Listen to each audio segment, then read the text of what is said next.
নিঃশ্বাস নিতে ভীষণই কষ্ট হতো। সব থেকে বেশি কষ্ট ছিল যে নাক ব্লকেজ থাকতো। এখানে দেখানোর পর আমি অনেকটা ভালো আছি।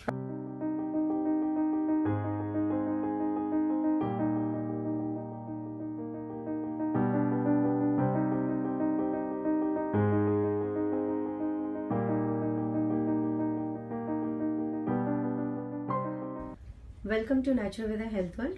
আজকে আমাদের সাথে আছে প্রিয়া সরকার। কিছু সমস্যাগুলো নিয়ে ডক্টর কে এম সাইফুল্লাহ স্যারের কাছে ট্রিটমেন্ট করাচ্ছেন। আসুন ওনা থেকেই জানি আফটার ট্রিটমেন্ট উনি এখন কেমন আছেন। নমস্কার। নমস্কার। কি সমস্যা নিয়ে আসা হলো?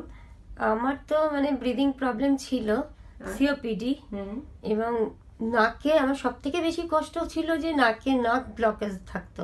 নিঃশ্বাস নিতে ভীষণই কষ্ট হতো। কিন্তু আমি মোটামুটি এখানে 2-3 বার, তৃতীয়বার দেখানোর পর আমি অনেকটা ভালো আছি, অনেকটা ভালো হয়েছিলাম। কতদিন ধরে সমস্যা নিয়ে ভুগছেন আপনি? সমস্যা মোটামুটি 7-8 বছর। 7-8 বছর।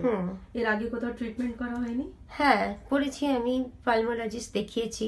আচ্ছা। আমি ইনহেলারও নিতাম এবং এখনো নিই, কিন্তু তার সাথে এই আগে যেরকম ইনহেলার যতটা নিতে হতো ফ্রিকোয়েন্টলি, এখনো কি সেরকমই নিতে হচ্ছে না একটু কমেছে? একটু কমেছে আগের থেকে। ব্রিদিং ট্রাবলের সাথে সাথে অন্য কোনো প্রবলেম ছিল? আর অন্য প্রবলেম বলতে অ্যাসিডিটি ছিল, বুক জ্বালা করতো এবং সেই বুক জ্বালা যে অ্যাসিডিটি সেটা অনেক একদম প্রায় নেই বললেই চলে। আচ্ছা।